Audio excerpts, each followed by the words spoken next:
अभिवादे अहमस्मि नीतीश भारद्वाज अत्र भवतां स्वागतम् एतस्मिन् डीडी न्यूज़ वार्ताप्रसारणे सर्वादौ मुख्यवार्ताः। लोकसभा निर्वाचनानि आलक्ष्य सप्तमाय अन्तिमचरणाय च प्रधानमन्त्रिणः अनारतं प्रचाराभियानं पश्चिमबङ्गालस्य मथुरापुरे जनसभा सम्बोधनानन्तरम् ओडिशाराज्ये कुर्यात् जनसभाः।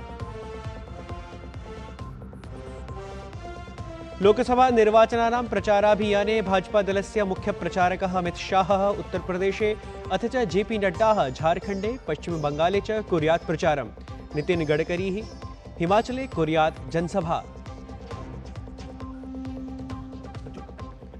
नैर्वाचनरणे विपक्षः अपि पूर्णशक्त्या प्रचारं करोति। मल्लिकार्जुन खड़गे ओडिशा राज्ये तत्रैव प्रियंका गांधी हिमाचले कुर्यात् दलस्य प्रत्याशिने प्रचारः। तत्रैव अखिलेश यादवः उत्तरप्रदेशस्य रॉबर्ट्सगंज इत्यत्र कुर्यात् जनसभा। रेमल चक्रवात कारणात् अतिवृष्ट्या पूर्वोत्तर भारतस्य नैकेषु क्षेत्रेषु जनजीवनं दुष्प्रभावितम्। मिजोरमे भूस्खलनेन मृतकानां संख्या विवर्ध्य 28 अभवत्। तत्रैव वृष्टिप्रकोपात् मेघालये एकः, असम राज्ये च 3 जनाः मृताः।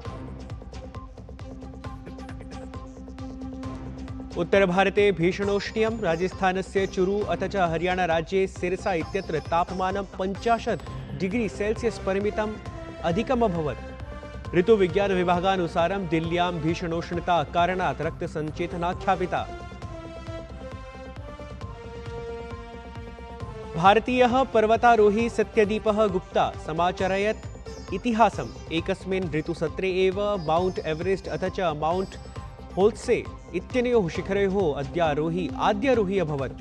5 निमेषोत्तरैक 10 होरासु एव उभयोः शिखरयोः कृतवान् आरोहणम्।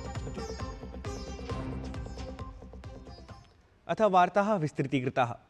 भाजपादलस्य मुख्यप्रचारकः प्रधानमन्त्री नरेन्द्र मोदी लोकसभा निर्वाचनस्य अन्तिमाय सप्तमचरणाय अनारतं जनसभाः कुर्यात्। प्रधानमन्त्री अद्य प्रातः पश्चिमबङ्गालस्य मथुरापुरे जनसभां सम्बोधयेत्। तत्र सः भाजपादलस्य प्रत्याशिनः अशोक पुरकैतस्य पक्षे प्रचारं कुर्यात्। लोकसभा निर्वाचनस्य अन्तिमचरणाय भाजपादलं पूर्णरूपेण प्रचारप्रसारे संलग्नं दरीदृश्यते।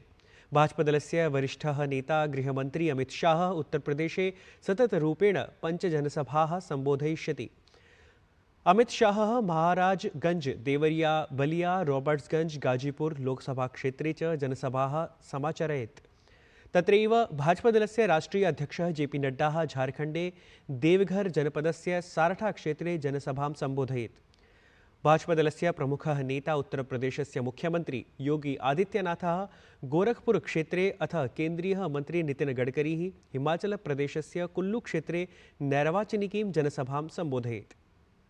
तत्रैव लोकसभा निर्वाचनस्य अन्तिमचरणाय विपक्षीदलानि अपि पूर्णरूपेण प्रचारकार्ये संलग्नानि।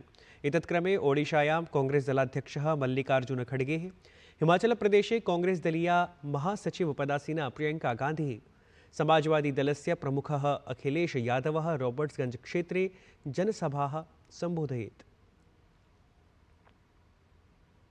प्रधानमन्त्री नरेन्द्र मोदी गतदिवसे पश्चिमबङ्गालस्य बारासात क्षेत्रे नैर्वाचनिकीं जनसभां सम्बोधितवान्। प्रधानमन्त्री तृणमूल कांग्रेस दलम् इंडी संयुतिं च कट्वालोचितवान्। प्रोक्तवान् च एतानि दलानि न कदापि विकासस्य चर्चां कुर्वन्ति। एतेषां प्राथमिकता केवलं तुष्टीकरणमेव अस्ति।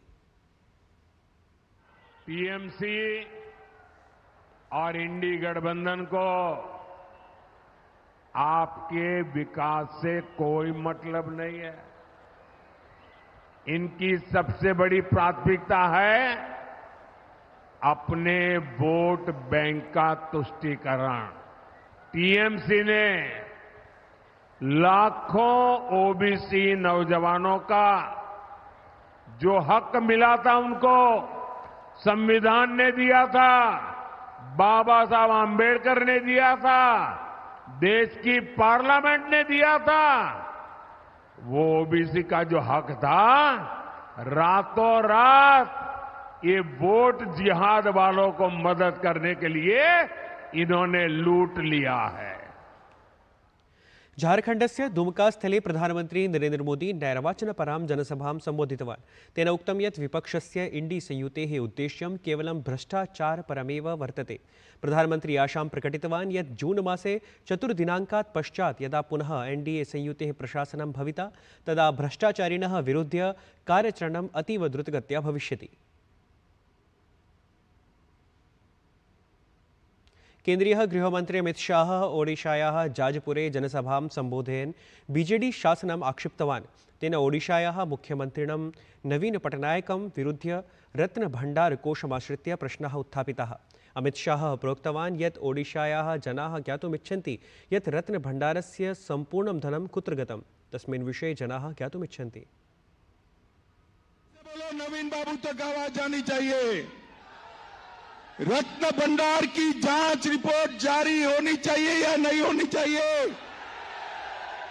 मैं आज यहां से नवीन बाबू को पूछना चाहता हूं, नवीन बाबू, रत्न भंडार की चाबी कौन चोर गया?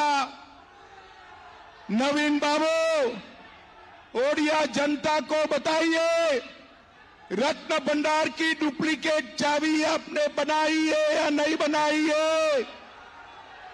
नवीन बाबू, आप ओडिया जनता को बताइए, रत्न भंडार उसके बाद खोला गया या नहीं खोला गया?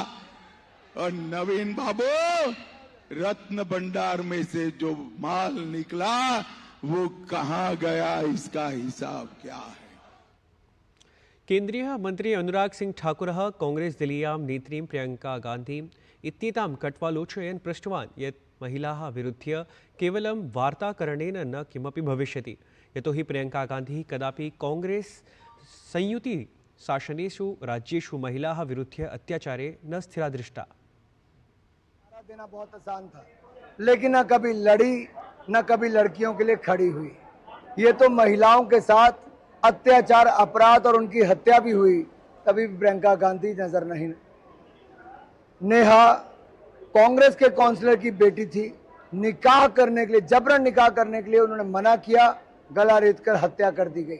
उनकी सरकार में उनके काउंसलर की बेटी को न्याय नहीं मिला, लेकिन वो नजर नहीं आई। लड़की हूं पर लड़ नहीं सकती हूं। कांग्रेस दलाध्यक्षः मल्लिकार्जुन खड़गे अमृतसरे वार्ताहर सभान्तर्गतं पंजाब राज्ये शासनाधीनम् आम आदमी पार्टी इत्येतत् दलम् आक्षिप्तवान्। उक्तवान् च तत्रत्याः कृषकाः सम्प्रति स्वीय पैतृकीं भूमिं विक्रीय स्वबालकान् विदेशं प्रति प्रेषयन्ति, येन जनाः मद्यपानात् दूरीभूताः स्युः। किसान अपनी जमीन बेचकर अपने बच्चों को विदेश भेज रहे हैं, इस डर से कि वो नशे की लत में ना पड़े और हर व्यक्ति पलायन करने को मजबूर है, क्योंकि रोजगार के कोई नए साधन उपलब्ध नहीं है। ये हाथ बदलेगा हालात, इसमें हमने इस 5 न्याय को 25 उसमें गारंटी हमने दी है। तो ये 25 गारंटी, उसके अलावा 10 केजी फ्री अनाज लोगों को हम देंगे। भाजपा दलस्य नेता सुधांशु त्रिवेदी दलीय मुख्यालये वार्ताहर सम्बोधन माध्यमेन इण्डी इत्येतस्य संयुतिं ध्वस्तीकरणाय विषयान् उत्पादितवान्। असौ प्रोक्तवान् यत् पश्चिमबंगालस्य मुख्यमंत्री ममता बनर्जी आगामिने इण्डी युति दलोपवेशने न सम्मिलिता भविष्यति। अब आप बंगाल में आइए तो ये मीडिया में खबर आई है कि ममता बनर्जी जी ने बहुत स्पष्ट रूप से कह दिया है कि वो 1 जून को आहूत इंडी गठबंधन की बैठक में नहीं आएंगी, जिसे कहते हैं coming events cast their shadows before. यानी संकेत पहले ही दिखने लगे कि ये पूरा का पूरा गठबंधन किस तरीके से विध्वंस की तरफ जा रहा है। देशस्य नैकेषु क्षेत्रेषु भीषणोष्णप्रकोपः सम्प्रति दरीदृश्यते। विशेषतः देशस्य उत्तर-पश्चिमक्षेत्रेषु भीषणोष्णप्रकोपस्य कीर्तिमन्तः ध्वंसिताः दृश्यन्ते। राजस्थानस्य चूरुनगरे गतदिवसे अधिकतम तापमानं 50 अंकीभूतम्। तत्रैव राजधान्यां दिल्ल्यां मुङ्गेशपुरक्षेत्रे तापमानं 49 अंकीभूतम्। ऋतुविज्ञानविभागस्य वैज्ञानिकः डॉक्टर R.K. जेनामणिः आकाशवाण्या सह विशिष्टे संवादे प्रतिपादितवान् यत् अग्रिमद्विदिवसयोः देशस्य उत्तरपश्चिमक्षेत्रे भीषणोष्णप्रकोपस्य स्थितिः यथावदेव भविष्यति। रेमल इत्येतेन चक्रवातेन पूर्वोत्तरभारते जनजीवनं दुष्प्रभावितं कृतम्। पूर्वोत्तरस्य नैके क्षेत्राः एतेन दुष्प्रभाविताः सन्ति। एतेन मिजोरमे 28, असमे 3, मेघालये च 1 जनः कालकवलितः। मिजोरमस्य राजधान्यां भूस्खलनेन मृतकानां संख्या विवर्ध्य 28 जाता। मिजोरमस्य मुख्यमंत्री लालडू होबा मृतकपरिजनेभ्यः 4 लक्षरूप्यकात्मिकीं सहायतां समुद्घोषितवान्। असमराज्यस्य नैकेषु जनपदेषु रक्तवर्णीयसञ्चेतनानन्तरम् अद्य शैक्षिकसंस्थानानि पिहितानि भविष्यन्ति। राज्यस्य मुख्यमंत्री हिमंत शर्मा बिस्वा इत्यसौ एक्स पटलमाध्यमेन एतद्विषयिकीं सूचनां प्रकाशितवान्। अवधेयं यत् नागांव, होजाई, पश्चिम कार्बी आंगलोंग, कार्बी आंगलोंग, गोलाघाट, दीमा हसाओ, कछार, हेलाकांडी, करीमगंज क्षेत्रेषु ऋतुविज्ञानविभागेन रक्तवर्णीया सञ्चेतना प्रकाशिता। भारतीयः पर्वतारोही सत्यदीप गुप्ता समाचरयत् इतिहासम्। एकस्मिन् ऋतुसत्रे माउंट एवरेस्ट अथ च माउंट होल्से इत्यनयोः शिखरयोः आद्यारोही अभवत्। 5 निमिषोत्तरैकादश होरासु एव उभयोः शिखरयोः कृतवान् सः आरोहणम्। एतत् वार्तासंस्करणम् अधुना सम्पद्यते। अभिनववार्ताभिः सह पुनः उपस्थास्यामः। तावत् मङ्गलं भूयात्।